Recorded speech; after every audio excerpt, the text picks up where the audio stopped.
नमस्कार विद्यार्थी मित्रांनो, आजचा आपला सेतू अभ्यासक्रमाचा दिवस आहे 37वा। आज आपला एरिया जॉमेट्री आहे, युनिट आहे Pythagoras theorem, sub unit Pythagoras theorem, day 37 and date is 6/8/2021। Concept बघा, as shown in the adjacent figure there is a way to school from Sarita's house. She want to reach the school by shorter way. Then which way she will select? A to C, A to B, B to C. The way along right angle. Think over it. ह्याच्यावरून विचार करा.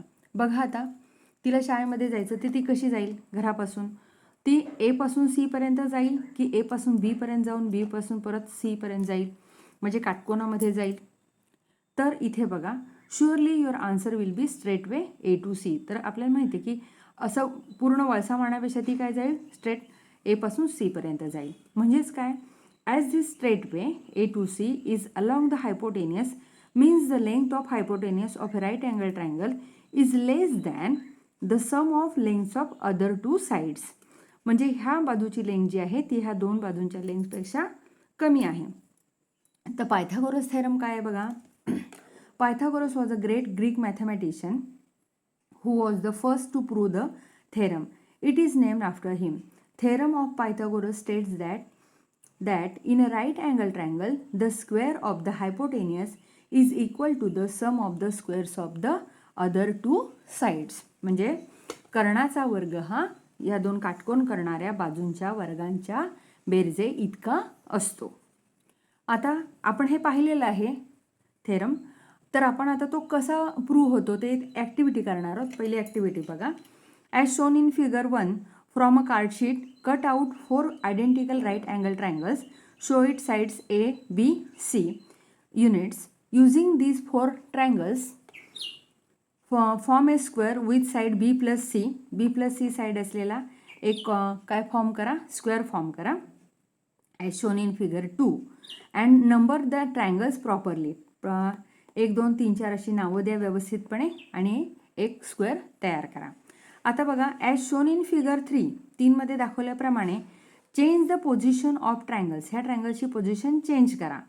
In previous square with side B + C. B + C याप्रमाणे side change करा. Such that 2 squares will form. किती squares form होतील? 2 square form होतील. इथे 1 square form झाला, आपण ही साईड चेंज केली तर 2 स्क्वेअर फॉर्म झाले. पहा इथे. मग आता इथे आपल्याला area of uncovered portion in figure 2.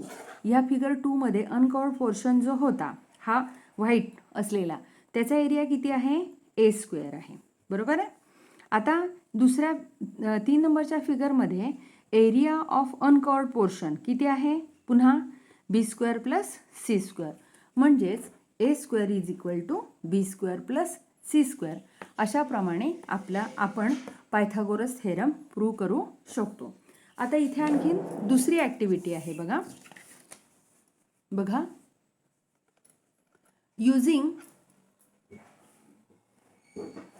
Using square line notebook cut 2 squares such that first has 9 squares boxes and second has 16 square boxes.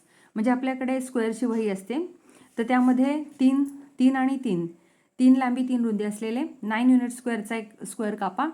त्यानंतर 16 चार ओळी असलेला पाढ्यांची वही असते बघा, त्याप्रमाणे कट करा.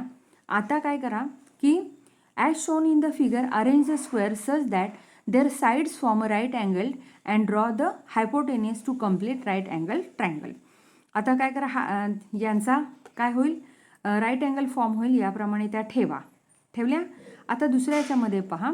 As shown in the figure arrange the square such that their sides form a right angle and draw the hypotenuse to complete right angle triangle. Hypotenuse काढून घ्या. Using these 2 squares form a new square which fit to the length of hypotenuse. Naveen square पहा, hypotenuse वरती काय होईल? Fit होईल. मग काय होईल? What a fun! We can cut and form a new square from these 2 squares which will fit to the length of hypotenuse. मग आपल्याला हा स्क्वेअर 16 स्क्वेअर युनिट असलेला कट करावा लागेल. मग आपण इथे याच्यावरती तो कट करून लावला तर काय होईल बघा. In a right angle triangle the square of the hypotenuse is equal to the sum of the squares of the other two sides. म्हणजे हा 3 स्क्वेअर म्हणजे 9 आला, हा 4 स्क्वेअर म्हणजे किती आला 16. मग 9 + 16 इज इक्वल टू 25. अशाप्रमाणे आपण ही दुसरी ॲक्टिव्हिटी वापरून तुम्ही ही करू शकता. सोपी ॲक्टिव्हिटी आहे ती, तुम्ही घरी करून पाहायची आहे. आणि असे कागद चिटकवून करून पहा. तुम्हाला त्याच्यामध्ये आपण हा थेरम प्रूव्ह केल्याचा आनंद मिळेल. ठीक आहे. आता याच्यावरून what you know, now I know. In right angle triangle, the side opposite to the right angle is called the hypotenuse and it is the greatest side of it. त्या ट्रायंगलची ती काय आहे, ग्रेटेस्ट साईड आहे. The length of hypotenuse of a right angle triangle is less than the sum of lengths of other two sides. हायपोटेन्यूसची length ही दोन साईड्सच्या समच्या लेंथ्सपेक्षा कशी असते, कमी असते. The square of the hypotenuse is equal to the sum of the squares of the other two sides. म्हणजे हा कर्णाचा वर्ग हा या काटकोन करणाऱ्या बाजूंच्या वर्गांच्या बेरजे इतका असतो. आता प्रॅक्टिस कॉर्नर बघा. इथे आपल्याला प्रश्न विचारलेला आहे. In triangle ABC angle C equal to 90 degree which is the greatest side of triangle ABC. ABCची ग्रेटेस्ट साईड कोणती आहे, आपण आन्सर लिहूयात. Side BA. BA ही काय आहे, ग्रेटेस्ट साईड आहे. त्यानंतर पुढे example 2. In the right angle triangle LMN मध्ये angle N equal to 90 degree if MN equal to 20 LN equal to 15 centimetre find the length of segment LM. Solution. In the right angle triangle LMN angle N equal to 90 degree hence side LM is the hypotenuse according to Pythagoras theorem. See here, LM square is equal to ln square plus mn square means 15 square plus किती येणार इथे 20 square. मग 15 square किती 225, 20 square 400 किती आले 625 is equal to 25. मग आता पहा LM square length of LM square is equal to 625. मग त्याचं स्क्वेअर रूट किती आलं 25 मीटर. म्हणजे LMची लेंथ किती आली, LM is equal to 25 metre. अशा प्रकारे हे आन्सर काढलेलं आहे. अशा प्रकारे हा एक्सरसाइज, हा प्रॅक्टिस कॉर्नर जो आहे तो आपला काय आहे, एक्सरसाइज आहे. तर तो आपण आपल्या वहीमध्ये ही 2 एक्झाम्पल्स सोडवायची आहेत.